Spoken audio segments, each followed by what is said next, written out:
A year ago, I made a video talking about the least used killer perks in the game, and I was curious to see if anything changed, and indeed it did. Some of the perks from that video skyrocketed in popularity after a buff, like Gearhead or Coup de Grace, and in fact Grim Embrace, which was the 6th least used perk in the game, completely went into being the 12th most used perk. So, let's take a look at the least used perks of today and see if they have any salvation. Now, quick disclaimer, first of all, Nightlight is a community-driven statistics website, so the stats behavior have are more accurate to the actual real pick rate of the perks, and second of all, due to Chaos Shuffle, the current pick rates are significantly boosted, so the stats I am showing are from before the introduction of this modifier. Starting off with a 0.34% pick rate, we have Machine Learning, a perk from the Singularity which is really interesting. First of all, you kick a generator to activate this perk, and then once active, you kick another generator to compromise it. Once survivors repair the compromised generator, you get 30 seconds of undetectable as well as a 10% haste bonus. Now this is a very niche perk with an insane effect that when it works really well, as you can see here. However, the main issue of this perk is that it is very hard to get value out of it due to how clunky and anti-synergistic it is. First of all, and probably the biggest issue this perk has, is that you need to kick a generator first in order to be able to compromise another generator. So if you start the match and you find a generator that was stacked and almost ready to finish and you kick it, you don't compromise the generator. Instead, you activate this perk so that the next gen you kick will get compromised, and thus you would have to kick that gen twice if you want this perk to work. And if you kick another generator while one is compromised, then the effects of this perk move to the newest gen kicked, which makes it not synergize well with gen kicking perks like Pop Goes the Weasel, Oppression or Overcharge. In short, it's way too clunky to use, confusing for new players, and it doesn't even guarantee value. If I could change this perk in some way, I would make it so that the perk is active at all times instead of having that weird double kick condition to work. And if I could modify it in any bigger way, then a token system where you can spend them to compromise various generators permanently would be cool. Continuing the trends of perks being very clunky to use, we have THWACK, a perk from the School Merchant that has a very weird design. It's a tracking perk that works after you hook a survivor. The next time you break a pallet or a breakable wall, all survivors 32 meters within your location will scream and reveal their aura for 4 seconds. The question is, why would anyone use this perk when there are plenty of tracking perks that work without the limited condition of hooking a survivor? The only benefit this perk has, and it's a very niche use, is that it makes survivors scream, which bypasses distortion and also interrupts survivors' actions, like them breaking totems, repairing gens, or even in extreme cases, rescuing a teammate off the hook. Another fun use is to interrupt survivors trying to blind you with a flashlight, since the scream will make them point the beam up. Still, the fact that it requires a hook completely kills the perk for me. I honestly think the design of the perk is fun, and I find the idea and name cool, and it has a cool icon. If I could make a single change to it, I would 100% remove the hook requirement and instead make it cooldown based, just like I'm all ears, ultimate weapon or nowhere to hide. And then I can see players actually using this perk on killers that don't need pallets broken as another means of tracking that counters distortion and combines well with Deadman Switch. Next up, a perk that still has one of the lowest pick rates in the game, in fact even lower than before, is Overwhelming Presence, which went from a 0.38% to only a 0.25. This perk belongs to the Doctor, and it makes items deplete significantly faster when survivors use them inside your terror radius. I stand by what I said in my past video, this perk is not that bad. And in fact, with this perk you can make medkits completely useless for self-heals after their nerf. The problem is that the effects of this perk are passive, so even when they work, you might not notice it yourself, and it's also outclassed by other perks that counter items, like Franklin's Demise, which works with stealth killers and also potentially wastes survivors' time when they come back to take the items, or Lightborn, which counters one item that Overwhelming Presence can't, flashbangs.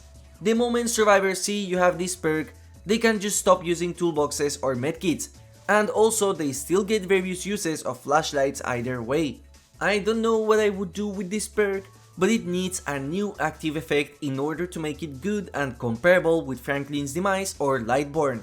In my opinion, I think making it so that if a survivor continues using an item inside the threat radius after X seconds, they straight up drop the items accidentally, similar to the flavor text this perk has. That way, not only would this perk combine with one of Vecna's newest perks for a cool synergy, it would also combine with Hoarder the moment a survivor picks their item back up. Think of it as a ranged Franklin's Demise that can be completely countered by survivors by just not using the items, and when they do, they get extra punished for it, so instead they want to use it outside of your terror radius. Besides, it would be really funny to see a survivor accidentally drop a flashlight while they're trying to save their teammates. Coming right up, we have Leverage, the second School Merchant perk featured in this video with a 0.21% pick rate. Leverage is an anti-healing perk that is tied to a token system you earn by hooking survivors, and only then it activates. The only positive part of this perk is that you can stack this perk with Coldrophobia, Pentimento or the Mangled status effect to make healing take ages. Problem is, this perk only activates for 30 seconds after hooking a survivor, and you also need to keep hooking them in order to make this perk stronger in effect. In other words, it's a very conditional anti-heal perk that basically makes you win more, because if you're getting so many hooks by default, you didn't need this perk in the first place. And besides, why use a perk like Leverage when you can just equip Sloppy Butcher or bring a Mangled add-on in case you have a special attack power and have basically the exact same effect as Leverage does at the best. The problem is that this perk is actually good at what it does, as it's a global anti-heal perk that can stack with other anti-heal perks, but the issue is the design aspect of it. Why make it a win more perk with the token system? Just scratch that entirely and make it so that after hooking a survivor, this perk activates, with maybe a lesser penalty, as 50% is insane and very unfun. That way, you reward the killer for winning a chase and hooking, and also for spreading the injuries around so they benefit from this perk, and it would make resets harder for survivors. Probably one of the perks that has been featured the most on my perk related videos, we have Territorial Imperative, a perk from the Huntress with a 0.19% pick rate, which is insanely low considering the fact that not only is the Huntress a free character for everyone, she is also one of the most used killers in the game. This means that even the noobs and casuals know that a perk that reveals the aura of survivors going inside the basement when you are far away is trash, and I'll say it as many times it takes for the devs to finally rework this perk. The design is very bad and it rewards a toxic playstyle in order to be effective, and in my personal opinion, a perk like this doesn't have a place in the game at all. I don't see a world where an aura reveal perk tied to the basement is healthy in any way. Maybe in a meta where invocation perks are good. And talking about them, Territorial Imperative spiked a bit once Sable released live, and then it fell back again into oblivion after her release. The only killers using it are those that have the base basement camping powers in the game, which just shows that this is toxic. And I find it absurd that the devs know this perk is trash, they have seen the statistics showing that barely anyone uses it, and yet the only change they did to it is with the Nicolas Cage patch where they buffed it slightly. And if you thought the last perk was poorly designed, let's talk about Shattered Hope, a free general perk boasting the incredible 0.14% pick rate, with the only purpose being to counter boon totem perks, which are paid DLC type of perk for survivors. This means casual killers get a perk that counters survivors bringing advanced perks, which just makes no sense, as they could make a general boon totem survivor perk and the killers would actually find a use for this. It's one of the only perks in the entire game that can get zero value out of it even if you bring it every time in a match, and the only time I have ever gotten value from Shattered Hope was during Chaos Shuffle, which made me feel so happy. Imagine a perk being so bad that when it does its job, you feel like you just saw a miracle. I would argue that despite this perk being in the middle of this video, it is by far the worst perk in the game because it's free, as the next perk's low pick rate can be explained by them belonging to killers that not many people have bought or used. Giving justice to its name, Septic Touch comes right next with a 0.13% pick rate. This debuff perk belonging to the Dredge makes it so that survivors healing inside your terror radius suffer from the blindness and exhausted status effect that linger for 10 seconds after they stop. A perk that works based on terror radius on a killer that has the undetectable effect during the match by default was a really interesting design choice by the devs. But what is not an interesting design choice is the effects of the perk. This perk is completely outclassed by Mindbreaker, a perk from the Demogorgon which activates anytime a survivor repairs gens, which means you will get value 100% of the time, and it's the exact same effect, exhaustion and blindness. And the best part is that Mindbreaker, or should I say Fearmonger, was a free perk for a lot of the player base before Stranger Things returned as a DLC. I genuinely think that this perk has no salvation, since it's just power crept by other perks that are significantly better than this. You want exhaustion on survivors? Use Mindbreaker or any of the other exhaustion perks. You want blindness? Use Mindbreaker or any of the other blindness add-ons. They are just way better options compared to Septic Touch.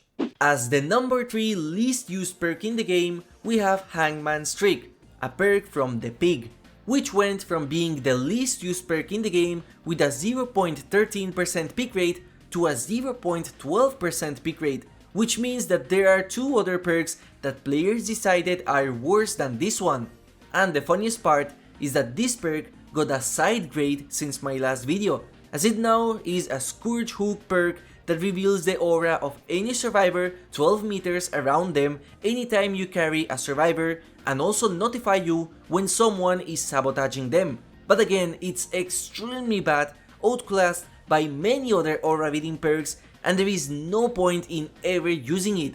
I have no idea what they were thinking while making this perk, and now that sabotage speeds are boosted, this perk is completely useless.